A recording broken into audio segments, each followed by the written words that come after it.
मेरी तरफ से सभी दोस्तों को अस्सलाम वालेकुम। दोस्तों, ग्रेनाडा के पार्ट 1 की वीडियो हमारे YouTube चैनल पर अपलोड हो चुकी है। आज की वीडियो में हम बात करेंगे ग्रेनाडा के दिलचस्प हक़ाइक़ के बारे में। तो चलें दोस्तों, जल्दी से वीडियो का आगाज़ करते हैं। दोस्तों, ग्रेनाडा आज़ाद मुल्कों की लिस्ट में शामिल हो गया। जायफल की पैदावार के हवाले से ये मुल्क पिछली 2 सदियों से मशहूर है। 2004 में आने वाले सुनामी से जायफल की फसल तो ख़त्म हो गई, लेकिन फिर से ये दोबारा मुल्क जायफल की पैदावार के हवाले से खासा नाम बना चुका है। पूरी दुनिया का 40% जायफल इसी मुल्क से आता है। दोस्तों, ग्रेनाडा में काफ़ी मिकदार में दूसरे मसाला जात भी काश्त होते हैं। यही वजह है कि इसे स्पाइस आइलैंड कहा जाता है। दोस्तों, ग्रेनाडा का रकबा तकरीबन 344 मुरबा किलोमीटर है। ये मुल्क दुनिया का 188 नंबर पर आने वाला बड़ा मुल्क है। दोस्तों, इस मुल्क की आबादी तकरीबन 1,12,000 के करीब है। अपनी आबादी के लिहाज से ये दुनिया का 183 नंबर पे आने वाला बड़ा मुल्क है। दोस्तों, ग्रेनाडा एक ज़मीन बंद मुल्क है, इसलिए ग्रेनाडा की सरहदें सिर्फ समंदर से मिलती हैं और इसके जनूब मगरब में वेनेजुएला है। दोस्तों, ग्रेनाडा की मईशत एग्रीकल्चर और टूरिज्म के जरिए चलती है। यहाँ की ज़राअत में नटमग, कोको और दार चीनी की पैदावार सबसे ज़्यादा होती है। दोस्तों, ग्रेनाडा की मईशत में सियाहत भी बहुत अहम है। यहाँ के खूबसूरत साहिल, हरे भरे जंगलात और तारीखी मकामात दुनिया भर से लोगों को अपनी तरफ खींचते हैं। दोस्तों, ग्रेनाडा में बोली जाने वाली ज़बानों की बात की जाए तो यहाँ की कौमी ज़बान अंग्रेज़ी है। मुल्क की ज़्यादा आबादी अंग्रेज़ी ज़बान बोलती और समझती है। इसके अलावा यहाँ केरीवोल भी बोली जाती है, जो एक मुकामी ज़बान है।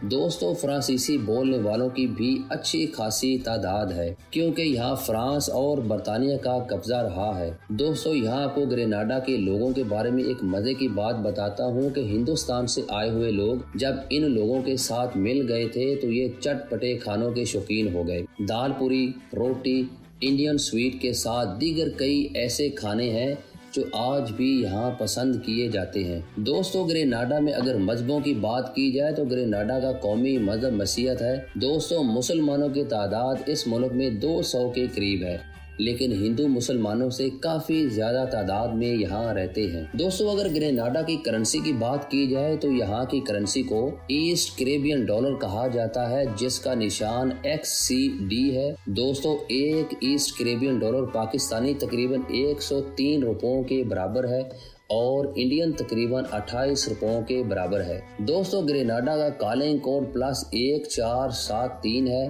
ग्रेनाडा पाकिस्तान से तकरीबन 13,000 किलोमीटर दूरी पर वाक़ है।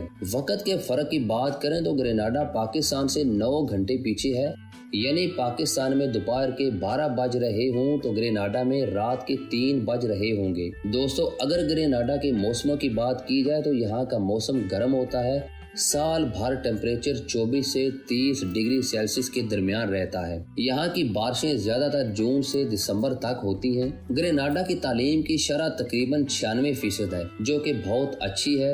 यहाँ के बच्चे मुफ्त तालीम हासिल करते हैं और हुकूमत उन्हें स्कूल के दौरान मुफ्त किताबें और यूनिफॉर्म फराहम करती है। दोस्तों, ग्रेनाडा में खेलों का भी बहुत शौक है।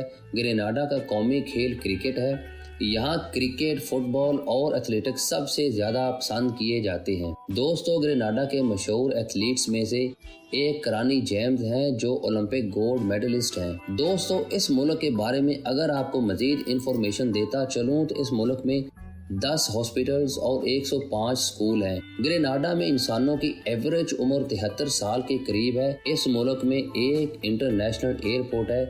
अमेरिका, कनाडा और यूरोप के कई मुल्कों से इस मुल्क में प्रवासें आती हैं। दोस्तों, यहाँ आपकी मालूमात में इजाफा करता चलूँ कि ग्रेनाडा का कौमी जानवर गुडवे है और ग्रेनाडा का कौमी फूल बोंगोनिया है। दोस्तों, अब आपको ग्रेनाडा के विजिट के बारे में बताता हूँ कि अमेरिका, बरतानिया, कनाडा, ऑस्ट्रेलिया और यूरोपीय यूनियन के किसी भी मुल्क का वैलिड वीज़ा अगर आपके पासपोर्ट पर अवेलेबल है तो आप इस मुल्क में बगैर वीज़े के जा सकते हैं। पाकिस्तान और भारत से इस मुल्क का सफ़र करना बहुत महंगा साबित हो सकता है। इस मुल्क के नज़ारे लेने का मैं सिर्फ इन्हीं लोगों को कहूँगा जो अमेरिका या कनाडा में रहते हैं, क्योंकि वहाँ के सिटीजन्स को वीज़ा की ज़रूरत नहीं होती। दोस्तों, क्या आप जानते हैं ग्रेनाडा में दुनिया का पहला अंडर वाटर मुजस्मों का park art and marine park वाक़ है। इसे नेशनल मेरीन पार्क भी कहा जाता है और ये 2006 में बनाया गया था। इस पार्क में मुख्तलिफ मुजस्मे ज़ेरे आब नस्ब किए गए हैं जो डाइविंग शौकीन लोगों के लिए एक यूनिक एक्सपीरियंस है। दोस्तों, ग्रेनाडा के बारे में ये दिलचस्प मालूमात थी जो मैंने आपके साथ शेयर की। उम्मीद है कि आपको ये वीडियो पसंद आई होगी। अगर आपको ये वीडियो पसंद आई है तो हमारी हौसला अफजाई के लिए चैनल को लाइक, सब्सक्राइब और शेयर ज़रूर कीजिएगा। मिलते हैं एक नए सफ़र के साथ, तब तक के लिए अल्लाह हाफिज़। For more videos, subscribe our channel.